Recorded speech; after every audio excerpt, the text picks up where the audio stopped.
This will be a short podcast on how to do pH problems. You will need a couple of sheets of paper and kind of work off of them simultaneously.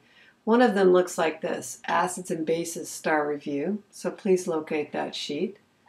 And secondly, you're going to need another sheet that creatively says Star Review, Acids and Bases. And this comes from when we actually did an exam that we no longer do, but the handout with the information is still valid.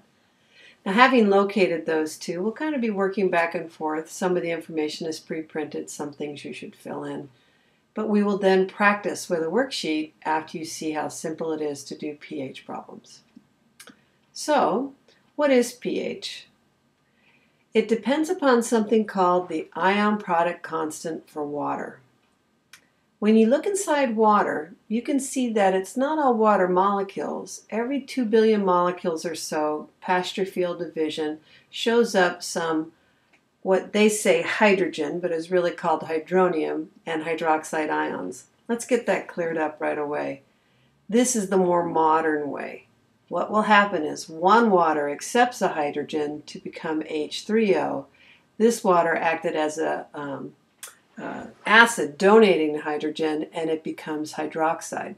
So it's a little confusing because the old books used to say hydrogen ion, and so that's why it says so in the sentence.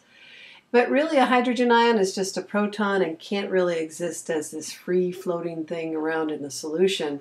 So it's really hydronium ion. But the problem with pH worksheets and PowerPoints is that you'll see them both the old style and the new style. I tend to say hydronium. So because water can ionize itself, because it's amphoteric or amphiprotic, you can come up with a number. Smarter people than me have figured out that the hydrogen or hydronium and hydroxide ion concentrations are the same. They're 1 × 10⁻⁷ molar. So if you multiply those two by each other, you get a new kissing cousin of the equilibrium constant. It's called the Kw.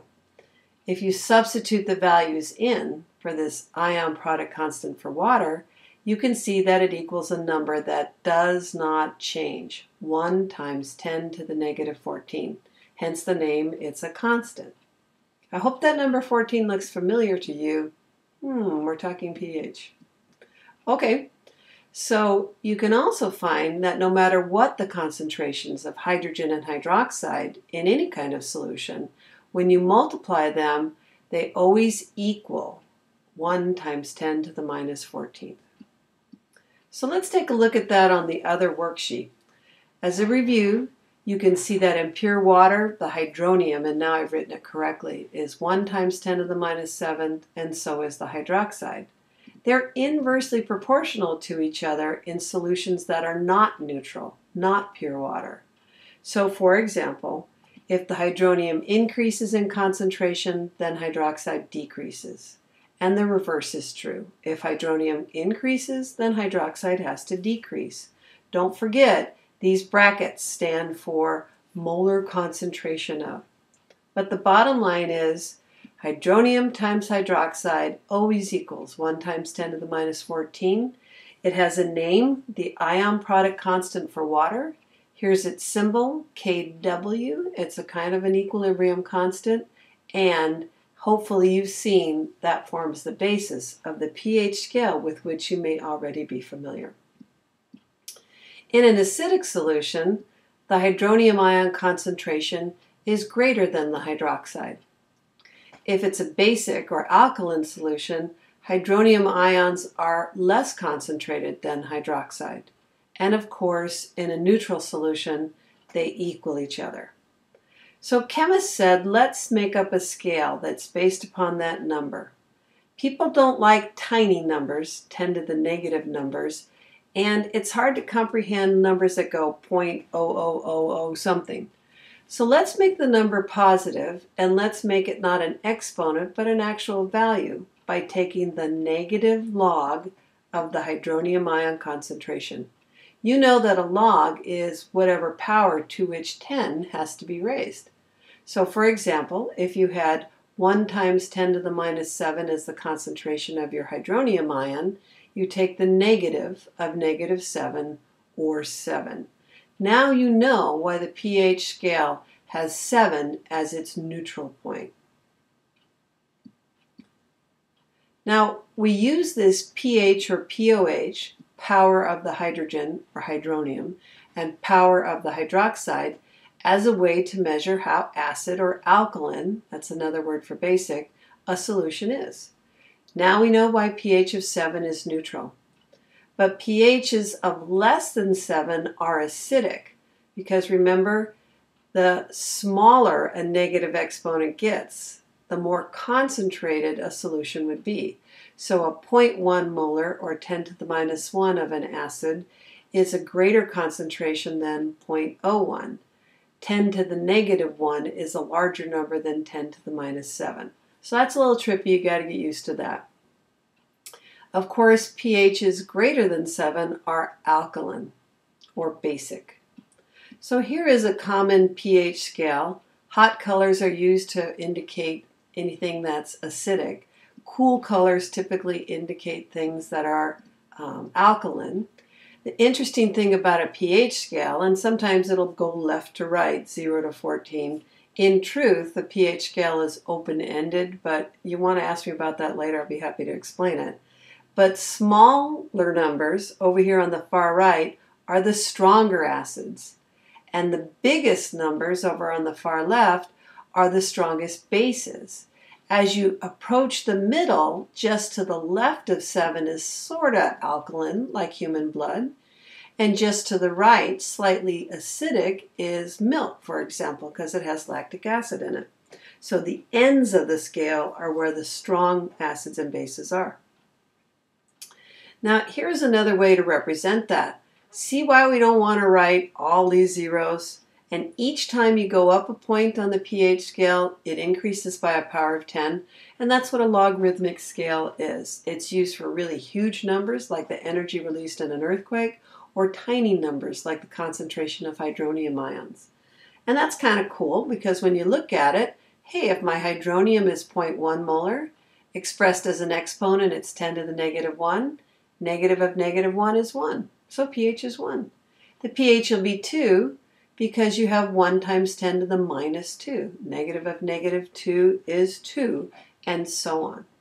So when the numbers look like this, powers of 10 with 1 as the coefficient, don't touch your calculator. By the way, this is a very important part in the instruction this year. Don't be using that caret key on your calculator on these problems. Use your exponent key. Some calculators, it's right on the button. For the TI calculators, you'll have to take second exponent, and I'll come back to that. So our pH is found by taking the negative log of the molar concentration of our hydronium or hydrogen ion. And POH would be found by taking the negative log of the hydroxide. If you know one, you'll know the other, because the sum of the two always equals 14. Check out this chart. If hydrogen is 10 to the minus 1, its pH is 1. If hydroxide is 10 to the minus 13, its POH is 13, and the sum of those two numbers equals 14. You can prove it to yourself below. Minus 3, negative of negative 3, pH is 3.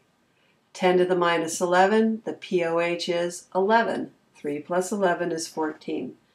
So not only is hydrogen times hydroxide, these two numbers multiplied equals 1 times 10 to the minus 14, the sum of pH plus POH always equals the number 14. Here's another way of visualizing that, and it shows you that the sum of pH plus POH always equals 14. Some sample calculations might be something you don't touch your calculator for. If I have 1 times 10 to the minus 4, pH is a negative of negative 4, pH is 4.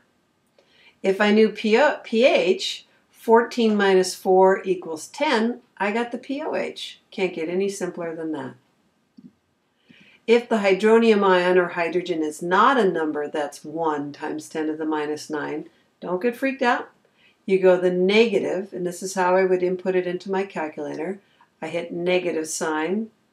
I hit the log key. 3.6 second exponent negative 9. Don't use the little caret key that looks like an upside down V. It will give you now an answer that it will be off by a power of 10. So once I do negative log of 3.6 second exponent negative 9, you hit enter and you got your pH. Still find the pOH the same way, 14 minus that number. How to tell if they're acidic or basic? If the pH is 4, less than 7, it's acidic. If your pH ends up being greater than 7, 8.4, then that would be basic. This is the highest level of math that we're going to do with pH calculations. I might ask you from a hydroxide concentration, find the pH. So now I go negative log of hydroxide equals negative log 6.5 second exponent negative 4. That sits in my calculator as 3.2, but the problem didn't want pOH, it wanted pH. 14 minus 3.2 is pH. It's really pretty straightforward. Almost done, a couple more. The last kind of problems might be I'd give you pH and say find the hydrogen ion. Simple ones would be if I said pH equals 13, then your hydrogen is 1 times 10 to the minus 13. But sometimes we'll give you numbers that aren't so pretty, so now you use the opposite of a log. It's called the antilog. So the key concept is that you'll look for a key on your calculator that says 10 to the x. For me personally, I always forget to take the negative of the pH. And so another way that you can do this, if you look at your log key on your calculator, which is about here, on the body of the calculator is that 10 to the x button that you need. So it's dead simple. Let's do one. I tell you the pH is 5.6, then you go second log, which is the 10 to the x button, negative 5.6. Don't forget that, it's important. And hit enter. Boom, there's hydrogen ion. And that's a good stopping point because we'll pick up on titrations and neutralizations as you prep for your last lab of the year. Until next time.